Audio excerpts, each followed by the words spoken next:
In this video, we're continuing on with Kery's t-test, where we're interested in male and female falcon wing lengths. But now we're going to assume that there are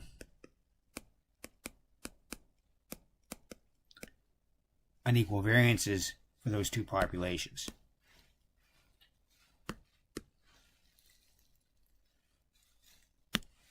So we're going to begin with a flowchart, and the approach is to take this flowchart and essentially divide it into two parts, where this part is going to be for the male, and this part, this side, is going to be for the females. And so one of the challenges with this, doing Bayesian data analysis, is to get clear of the relationship between the flow chart and the data, and you really have to resolve those two things simultaneously. So this is going to be our flow chart, but what we're going to need to think about is our data. And initially our data frame is going to look like this, and later on we're going to see some code that says that the data that JAGS is going to see is going to have these various components. So to come back to our flow chart, let's begin at the bottom with, or near the bottom, with likelihood function.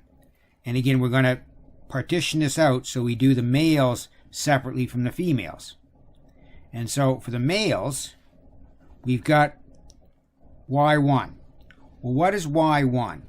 y1 is down here, and it is a vector of 60 male wing lengths. And so the likelihood function says that these male wing lengths are going to arise from a normal distribution that has a mu1, that is the mean wing length associated with males, and a tau1, which is the precision associated with males. And then we can think about what's happening for the females.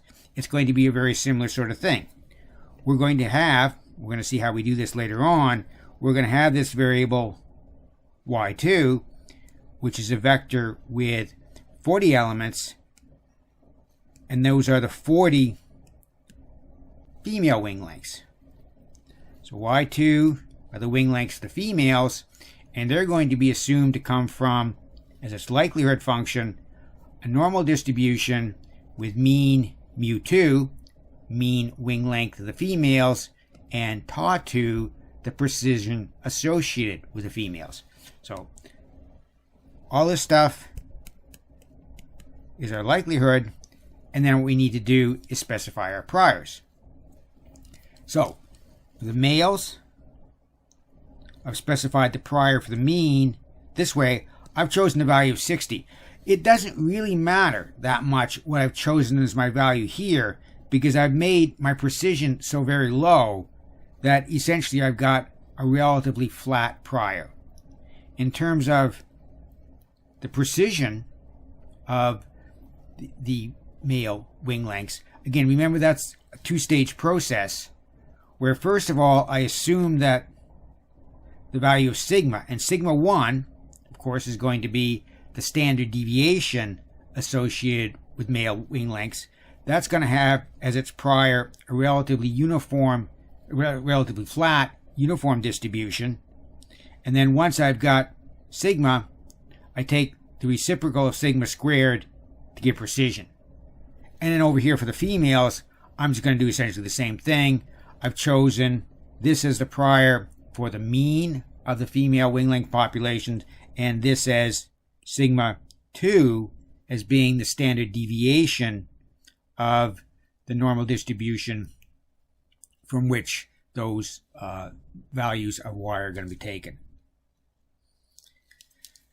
So as I said, one of the things we've got to do in order to understand the flow chart, we need to prepare the data, and this is the code that does that. And so we begin with the data frame like this, and then we've got this block of code here, And so what this block of code here says, okay, we're going to begin with DF, which is our data frame, right there. And then we're going to filter it, so we're only going to have sex is equal to male. So we're only going to have that portion of the data frame. And then we're going to create a new variable called y1, which is the value of y associated with this new data frame that I've created. So what I'm going to have as y1 are these values here, the 60 values of male wing length, and in male just takes the length of y1, which is going to return a value of 60 that we see here. And then I'm essentially going to start off from scratch. I'm going to begin with DF. I'm going to create a new data frame called Y2A, but now I'm going to filter it so it's only got the females. And then I'm going to create this variable Y2, which is going to be these values here. So those are my values of Y2. The 40 values of female wing length. In female is just the length of this vector, which is 40, and then I make it into this thing called data file, use dump format, so I've got something that JAGs can operate on. So here we have the model statement, and again, the whole idea is we're going to proceed separately. We're going to do the males, and then separately we're going to do the females. And at the end, we're going to combine them, compare them with this delta. So let's think about the likelihood function. And again, we're going to do separately for the males here. And this block of code here is going to be for the females. So for the males, we're going to have this loop. And there's the beginning of the loop. And there's the end of the loop. And what we're going to say for the males is that the values of y are going to arise from a normal distribution with mean mu1 and precision tau1. So that's what we're doing. And then we're going to repeat the likelihood function for the females. So open, close parenthesis. Female wing lengths come from a normal distribution with mean mu2 and precision tau I. So this is all likelihood, and then what we need to do are the priors. So at this point it becomes pretty straightforward. Here's the prior for mu1.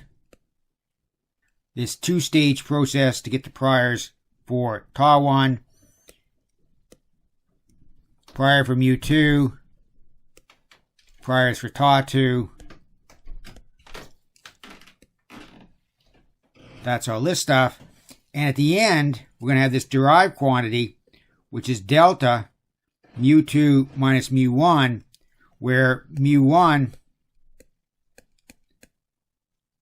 is the mean of the male, and mu2 is the mean for the female. So that's what gives us the difference between the male and the female wing lengths.